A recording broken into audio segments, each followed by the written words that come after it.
ఆరోగ్య రక్ష పథకం ప్రారంభోత్సవ కార్యక్రమంలో మంత్రి కామినేని మాట్లాడుతున్నారు. ప్రత్యక్ష ప్రసారం ద్వారా చూద్దాం. ఒక 1,00,000 మందిని ఇంటికాడ దించాం ప్రసవించిన తర్వాత. దాంతోపాటు టెలిరేడియాలజీ అలాగే ఎక్విప్మెంట్ మెయింటెనెన్స్ కాంట్రాక్ట్ 56,000 ఎక్విప్మెంట్ మన డిపార్ట్మెంట్లో పనిచేస్తానికి తీసుకొచ్చాం. దాంతోపాటు 102 కాల్ సెంటర్ పెట్టాం. ఇవన్నీ చేసిన తర్వాత కిందటేడు 2016 హెల్త్ డిపార్ట్మెంట్ హిస్టరీలో 30 కొత్త ఇనిషియేషన్స్ తీసుకొచ్చి చరిత్రలో ఎప్పుడూ లేనంత బాగుపడింది. చరిత్రలో ఎప్పుడు లేనంత. ఎందుకంటే దానికి నిదర్శనం ఓపీ 28% పెరిగింది, డెలివరీలు 7 to 9% పెరిగినాయి. ఈ చంద్రన్న సంచార చికిత్స అయితేనేంటి, ఎన్టీఆర్ బేబీ కిట్స్ అయితేనేంటి, ఎన్నో కార్యక్రమాలు చేసుకోబట్టి మేము ముఖ్యమంత్రి గారిని కోరాం. కిందటేడు మీరు మొదలుపెట్టిన కార్యక్రమాలు న్యూ ఇయర్ రోజున జరిగినాయి, చాలా బాగున్నాయి, మాకు ఈ ఏడు కూడా దీంతో కావాలంటే తప్పకుండా చేద్దామని ఇప్పుడు ఈ ఆరోగ్య రక్ష అనేది దేశంలో ఎక్కడా లేని విధంగా మొదలుపెట్టి చేస్తున్నారు. దీంట్లో ఎంత అవసరమైతే అంత ముందు ఒక బడ్జెట్లో ప్రొవిజన్ పెట్టి 100 crores పెట్టాలి. అంత అవసరమైతే అంత దీనికి వాడి ఆంధ్ర రాష్ట్రంలో ఎవరు వైద్యం కోసం అది ఫిజికల్ ట్రామా కాకుండా ఫైనాన్షియల్ ట్రామా అవ్వకూడదనేదే ముఖ్యమంత్రి గారి యొక్క ఉద్దేశం. అది చేస్తున్నారు. దాంతోపాటు స్వాస్థ్య విద్యావాహిని ఈ ఏడాది మొదలు పెడుతున్నాం. మీరందరూ గ్రామాల్లోకి వెళ్ళి ఈ ఎరాడికేషను ప్రివెంటివ్గా అన్ని 10 సబ్జెక్ట్స్ మీద ప్రతి నెల చెప్తారు. అలాగే రాబోయే 10 రోజుల్లో రాష్ట్రంలో పట్టణాల్లో ఉన్న ఆరోగ్య కేంద్రాలు 222 ముఖ్యమంత్రి ఆరోగ్య కేంద్రాలని ఇనాగ్రేట్ చేస్తున్నాం. అది కార్పొరేట్ వైద్యం ఉచితంగా జరిగేట్టు చేస్తున్నారు. అది మొత్తం అర్బన్ హెల్త్నే మొత్తం మార్చేస్తుంది. అది జరుగుతుంది. అలాగే చాలా కాలం నెగ్లెక్ట్ అయిపోయింది ముఖ్యమంత్రి బాలల ఆరోగ్యం ఆర్బీఎస్కే కింద 450 వెహికల్స్ రాష్ట్రంలో ఉన్న అన్ని పిల్లలందరినీ 900 మంది డాక్టర్లతో త్వరలోనే అది కూడా ఈ 15 రోజుల్లో మొదలు పెడతాం. అలాగే మీ అందరికీ చాలా సంతోషం, వాళ్ళందరికీ నూతన సంవత్సర శుభాకాంక్షలు. ఎందుకంటే ఇక్కడ ఉన్న పిల్లలందరూ నాకు తెలుసు. ఓ తల్లిదండ్రులుగా మీరు ఈ మెడిసిన్లు చదువుతా అంటే మీ తల్లిదండ్రులు ఎంత గర్వపడతారో మాకు తెలుసు. నిజంగా మీలాంటి పిల్లల్ని కన్నందుకు వాళ్ళు గర్వపడతా ఉంటారు. అట్లాంటి మిమ్మల్ని డెఫినెట్గా ముఖ్యమంత్రి గారు మీ అందరికీ చదివే మన కాలేజీలో చదివే పిల్లలందరికీ మొదటి 4 సంవత్సరాలకి వీలైనంత త్వరలో ఫుల్లీ లోడెడ్ ట్యాబ్స్ ఇమ్మని చెప్పారు. త్వరలోనే ముఖ్యమంత్రి గారి చేతులతోనే మీకు ఆ ట్యాబ్స్ కూడా ఇప్పిస్తాం. త్వరలోనే జరుగుతున్నది. అలాగే స్కిల్ ల్యాబ్స్ కూడా మొదలు పెడుతున్నాం. దానికి అన్ని ప్లానింగ్ చేస్తున్నాం. చాలా సంతోషం. ఇవాళ మనందరం చూసేది ముఖ్యమంత్రి గారు ఏం చెప్తారు. ఎందుకంటే ఇవాళ మొదటి సంవత్సరం మొదటి కార్యక్రమం మన హెల్త్తో మొదలు పెట్టారు. మనకి ముఖ్యమంత్రి గారు ఎక్కడ చేసి కాన్సన్ట్రేట్ చేస్తే డెఫినెట్ గా రిజల్ట్స్ వస్తాయి. మీరు చూశారు, హుద్హుద్ వచ్చింది, వాళ్ళు విశాఖపట్నం వెళ్తే ఎట్లా ఉందో మీరు చూశారు. రాష్ట్రం అమరావతి వచ్చిన తర్వాత ఇక్కడ ఎట్లా ఉందో చూశారు. మన కృష్ణా పుష్కరాలు ఇక్కడ ఎట్లా ఉంది. నిన్న పోలవరానికి ఆయన అన్నారు. ఇవాళ పవర్ కట్ అంటే మీకు తెలుసు, ఇవాళ అది హిస్టరీ. మన పిల్లలు అంటారు ఎప్పుడో పూర్వం పవర్ కట్ ఉండేదని. అట్లా ఆయన మా హెల్త్ డిపార్ట్మెంట్ మీద కూడా అంత కాన్సన్ట్రేట్ చేయబట్టి అన్ని సాధ్యం. అందుకని ముఖ్యమంత్రి గారికి మరొకసారి కృతజ్ఞతలు తెలియజేస్తూ మీ అందరి దగ్గర సెలవు తీసుకున్నాను. జై Hind. Thank you very much sir. బ్రహ్మాండంగా సక్సెస్ అయింది. అంటే హెల్త్ ఎంత మార్పు తీసుకొచ్చిందో మీరు గుర్తుపెట్టుకోవాల్సిన అవసరం ఉంది. అదే మరి ఇంకొక పక్క మనం చూస్తే జాగ్రత్తగా మనం ఉంటే ఎక్కువ రోజులు బతుకుతాం. రెండోది ఆరోగ్యంగా మనం ఉంటే ఆనందంగా ఉంటాం. ఆరోగ్యం ఆనందం మళ్ళా ఇంటర్లింక్ రెండు కూడా. నేను ఈ విషయంలో ఇంకొక విషయం మీరు గుర్తుపెట్టుకోవాల్సింది, మనిషి ఆరోగ్యం మన పరిసరాల పైన. దోమలు ఎక్కువ ఉంటే ఎక్కువ మలేరియా, డెంగ్యూ లేకపోతే అన్ని వస్తాయి. కంటామినేషన్ ఆఫ్ వాటర్ ఉంటే అందులో కూడా చూస్తే డయేరియా, జిఈ ఇలాంటి అనేక రోగాలు వచ్చే పరిస్థితి వస్తుంది. ఇవన్నీ కూడా ఆరోగ్యానికి మళ్ళీ మనం తీసుకునే ఆహారం. కొంతమంది రిచ్ ఫుడ్ తీసుకుంటారు, స్వీట్లు బ్రహ్మాండంగా తింటారు, వాళ్ళ జీవితకాలం తగ్గించుకుంటూ వస్తారు. కొంతమంది తిండి లేక అవస్థపడి గొడ్డు కారం వేసుకొని తింటారు. ఇంకేమీ తినరు, వాళ్ళకి తెలియకుండా మామూలుగా రైసులో గొడ్డు కారం వేసుకొని తింటారు. దానివల్ల కూడా న్యూట్రిషన్ ఉండదు. ఈ రెంటి వల్ల ఇంబ్యాలెన్స్ వస్తుంది బాడీకి. మన బాడీ అనేది మనం గుర్తుపెట్టుకోవాల్సింది అన్ని పోషక పదార్థాలు లేకుంటే మినరల్స్ కానీ ప్రోటీన్స్ కానీ అన్ని బ్యాలెన్స్ అయినప్పుడే బాడీ కూడా పర్ఫెక్ట్ కండిషన్లో పనిచేస్తుంది. ఒక్కొక్కసారి మన బాడీనే మనకు చెప్తుంది, అన్ఈజీనెస్ వస్తుంది. ఒక అర్ధ గంట మీరు ఆలోచించుకుంటే ఏం తప్పు చేశారో మీకే తెలిసిపోతుంది. అంటే బాడీ ఇది మీ యొక్క సెన్స్, మీ యొక్క మైండ్కి మీరు కానీ పని పెడితే 100% ఇది వచ్చే పరిస్థితి వస్తుంది. ఇంకొక పక్క జెనెటిక్స్ ఉన్నాయి, వారసత్వం, అది కూడా మీరు గుర్తుపెట్టుకోవాలి. అంటే మనం అంటాం, ముందు డాక్టర్లంతా మీరున్నారు, ఎవరికైనా డిసీజ్ వస్తే ఫస్ట్ మీరు అడిగే క్వశ్చన్ ఏమడుగుతారంటే మీ అమ్మా నాన్నకుందా లేకపోతే వాళ్ళ పూర్వీకులకుందా అని ముందు అడుగుతారు. అంటే ఆ జెనెటిక్ ప్రాబ్లం వల్ల ఈరోజు క్యాన్సర్ రావచ్చు, హార్ట్ రావచ్చు, అనేక బీపీ రావచ్చు, షుగర్ రావచ్చు.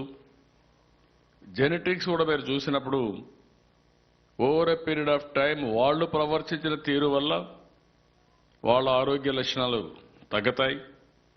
వాళ్ళకు ఆరోగ్యం బాగలేదు కాబట్టి వాళ్ళ పిల్లలకు కూడా ఆ జెనెటిక్స్ వచ్చే పరిస్థితి వస్తుంది. కొంతమంది తెలియకుండా కూడా బ్లడ్ రిలేషన్లో పెళ్లి చేసుకుంటాం. ఎక్కువ 1-2 జనరేషన్స్ అయితే పర్లేదు, కానీ ఎక్కువ జనరేషన్స్ కానీ బ్లడ్ రిలేషన్స్లో పెళ్లి చేసుకుంటే అక్కడి నుంచి పుట్టే పిల్లలు హెల్తీగా పుట్టరు. ఆడ నుంచి చాలా సమస్యలు వస్తాయి. అంటే ఇవన్నీ కూడా మనం ఒకసారి ఆలోచించుకుంటే చాలామంది ఇవన్నీ ఊహించుకోవడం లేదు. ఇది అయిన తర్వాత మీరు వే ఆఫ్ లైఫ్ స్టైల్స్, కొంతమంది చాలా హ్యాపీగా సాయంత్రం అయితే పబ్కి వెళ్తారు, లేకుంటే బార్లకు వెళ్తారు, అక్కడి నుంచి లేనిపోని సమస్యలు కొని తెచ్చుకుంటారు. కొంతమంది ఎవ్రీడే హోటల్లో భోంచేస్తారు, ఇంట్లో భోంచకూడదు, ఒక ఫ్యాన్సీ కింద పెట్టుకుంటారు, అక్కడి నుంచి వాళ్ళకు కూడా ఇబ్బందులు వస్తాయి. Way of life is very important, life styles are important. ఇవి కాకుండా ఇంకొక పక్క చూస్తే ఆలోచించే విధానం, ఇది కూడా చాలా ముఖ్యం. పాజిటివ్గా ఆలోచిస్తే మీరు పాజిటివ్గా ఉంటుంది, ఆరోగ్యం కూడా బాగుంటుంది. మీరు కానీ నెగటివ్గా ఆలోచిస్తే అక్కడి నుంచి మీ మైండ్ నెగటివ్గానే పోతుంది. డాక్టర్స్ కూడా ఒక పుస్తకం సీక్రెట్స్ అని ఒక బుక్ ఉంది, ఆ బుక్ మీరు చదవాలి. అందులో చాలా స్పష్టంగా చెప్తారు, ఒక సంకల్పంగా ఉంటే ఏదైనా సాధించగలుగుతాం. పాజిటివ్ సంకల్పం ఉంటే పాజిటివ్ రిజల్ట్స్ వస్తాయి, నెగటివ్ సంకల్పం ఉంటే నెగటివ్ రిజల్ట్స్ వస్తాయి. వాళ్ళు కూడా సక్సెస్ అవుతారు ఒకసారి, కానీ అల్టిమేట్గా మాత్రం they will face the music. ఇది కూడా మీరు గుర్తుపెట్టుకోవాల్సిన అవసరం ఉంది. ఎప్పుడైతే టెన్షన్స్ వస్తాయో మన ఆలోచన విధానంలో, అక్కడి నుంచి హెల్త్ ప్రాబ్లమ్స్ వస్తాయి. ఈరోజు సైకాట్రిక్ ప్రాబ్లమ్స్ మీరు చూస్తే ఈ కారణాల వల్లనే వస్తాయి. కొంతమందిని మనం చూస్తున్నాం, ఒక స్కూల్లో పిల్లల్ని ఒక గన్ తీసుకొచ్చి విశిక్షణారహితం కాల్చేస్తారు. వాళ్లకు అతని కోరిలేషన్ లేదు, కానీ వాళ్ళు చేసే పని అది. నా అనుభవంలో నేను తిరుపతిలో ఒక అతను చూశాను, ఎవ్రీడే పేపర్లో వచ్చేది, ఎక్కడన్నా ఒంటరిగా ఉండే మహిళ పొలాల్లో ఉన్నా ఇంట్లో ఉన్నా రాత్రుల్లో రావడం, పగులు రావడం, వాళ్ళని చంపేసి వెళ్ళిపోవడం. ఏంటని అదొక భయంకరంగా తయారైపోయింది, హిస్టరిక్గా తయారైపోయింది. ఇంట్లో పడుకోవాలంటే భయం, బయట రావాలంటే భయం. అప్పుడు టెక్నాలజీ కూడా తక్కువ ఉంది. నేను మొత్తం ఇన్వెస్టిగేషన్ చేపిస్తే ఫింగర్ ప్రింట్ లేకపోతే మొత్తం కూడా ఫింగర్ ప్రింట్లు ఎస్టాబ్లిష్ చేశాం. అల్టిమేట్గా వచ్చింది, పట్టుకుంటే నోన్ కన్విక్ట్, అతనే చంపుతున్నాడు. అతని విషయం ఏంటని ఆలోచిస్తే ఎక్కడో ఆయన జీవితంలో ఒక సంఘటన ఆధారంగా చేసుకొని క్రైమ్ మొదలుపెట్టాడు. అక్కడి నుంచి అతనికి వే ఆఫ్ థింకింగ్లో ఇది అలవాటైపోయింది, కక్ష తీర్చుకోవడం అంటే ఇది అలవాటైపోయి చేసే పరిస్థితికి వస్తున్నారు. ఇవన్నీ జరుగుతున్నాయి. నేను ఆలోచించేది ఆంధ్రప్రదేశ్లో వెల్తే కాకుండా హెల్త్ కూడా ఉండాలి, ఆనందం కూడా ఉండాలి. నేను అందుకనే చాలా స్పష్టంగా కార్యక్రమాలు తీసుకున్నాను. మొదటిది మీరు చూస్తే 2022కి భారతదేశంలో 3 అగ్ర రాష్ట్రాల్లో మనం ఒకరుగా ఉండాలి. 2029కి భారతదేశంలో నెంబర్ 1 రాష్ట్రం ఏదంటే దానికి చిరునామాగా మన ఆంధ్రప్రదేశ్ ఉండాలి, ఉంటుంది, దాంట్లో అనుమానం లేదు. 2050కి అత్యున్నతమైన రాష్ట్రంగా అత్యున్నతమైన స్థాయిలో మనం ఉండాల్సిన అవసరం ఉంది. అయితే ఇక్కడికి వచ్చినప్పుడు మీరు ఒకసారి ఇవన్నీ ఆలోచించినప్పుడు భవిష్యత్ అంతా కూడా చదువు, విజ్ఞానం, నాలెడ్జ్. 2 ఆరోగ్యం. ఒక వ్యక్తికి విజ్ఞానం ఉండే ఆరోగ్యం లేకపోయినా యూ కెనాట్ వర్క్, అనుకుని సాధించలేం. విజ్ఞానం ఉండి ఆరోగ్యం ఉంటే ఈరోజు ప్రపంచంలోనే మనం వండర్స్ చేసే అవకాశం ఉంది. టెక్నాలజీ చాలా మార్పులు వచ్చేసాయి. ఇంటర్నెట్ ఆఫ్ థింగ్స్ వచ్చాయి, డ్రోన్స్ వచ్చాయి, బయోమెట్రిక్స్ వచ్చింది. ఈరోజు మన వాళ్ళందరూ కొన్ని పాలసీలు తీసుకుంటే ఆన్లైన్లో మొత్తం క్లౌడ్లో మనందరి ఆరోగ్యం గురించి అక్కడ పెట్టేయచ్చు. ఈరోజు మనం వైద్య పరీక్షలు చేస్తున్నాం, అవన్నీ ఆన్లైన్లో ఉన్నాయి.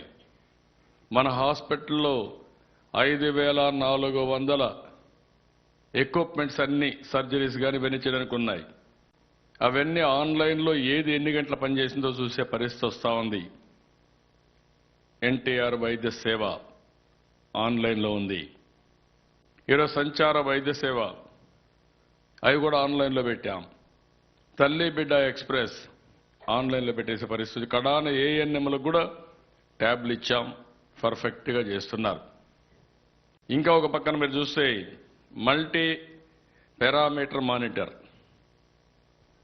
ఇది temperature, oxygen control, ECG, BP, heart rate, ఈ 5 పారామీటర్లు. ఆ ఎక్విప్మెంట్ చేసేపోయి చిన్న మానిటర్ చేతికిస్తే ఆ చేయిలో పట్టుకున్న తర్వాత మీరు అతని ఆధార్ నెంబర్ కానీ కొట్టేస్తే నేరుగా క్లౌడ్కి వెళ్ళిపోతుంది. క్లౌడ్కి వెళ్ళిపోతే ప్రపంచంలో ఏ డాక్టర్కి ఇన్ఫర్మేషన్ కావాలన్నా ఆటోమేటిక్గా వచ్చే పరిస్థితి వస్తుంది. దాన్ని కూడా నేను ఇప్పుడే చెప్పాను డాక్టర్ గారికి, శర్మకి, మాల్కొండయ్య గారికి. ఏ టీమ్స్ అయితే రేపటి నుంచి మన వాళ్ళు విలేజ్లకు పోతున్నారో స్టూడెంట్స్ టీమ్స్ అన్నిటికీ ఇది కూడా ఇస్తే 100% ఇప్పుడు మన దగ్గరకు వచ్చే వాళ్ళు చూస్తున్నాం. అట్లా కాకుండా ప్రతి ఒక్కరిని టెస్ట్ చేసుకోమంటే, నీకు ఏ ప్రాబ్లమ్స్ ఉన్నాయో ఒకసారి టెస్ట్ చేసుకోమంటే హెల్త్ మీద చాలా అవేర్నెస్ పెరుగుతుంది, కాన్షియస్నెస్ వస్తుంది. దీనివల్ల చాలా లాభాలు వచ్చే పరిస్థితి వస్తుంది.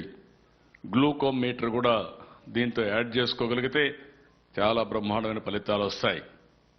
30 ఇంటర్వెన్షన్ తీసుకున్నాం. నేను ఒకటే ఆలోచిస్తున్నాను, ఆంధ్రప్రదేశ్లో ఉండే ప్రతి ఒక్కరూ ఆరోగ్యంగా ఉండాలి. ఆరోగ్యంగా ఉండాలంటే 30 ఇంటర్వెన్షన్సే కాకుండా ప్రజల యొక్క ఆలోచన విధానాన్ని మార్చాలి. మనం ఎన్టీఆర్ వైద్య సేవ ద్వారా 2,50,000 ఇస్తున్నాం. 1044 డిసీజెస్ కవర్ చేశాం. బీపీఎల్ కార్డు ఎవరికైతే ఉందో రేషన్ కార్డులందరూ దీనికి అర్హులు. రెండవ పక్కన ఉద్యోగస్తులకి, పేపర్ వాళ్ళకి, ప్రెస్ వాళ్ళకి కూడా హెల్త్ ఇన్సూరెన్స్ తీసుకొచ్చాం. అది కూడా అమలు చేస్తున్నాం. ఒక 35 లక్షల కుటుంబాలు ఈ 3 కేటగిరీ రాకపోతే వాళ్ళ గురించి ఆలోచించాం.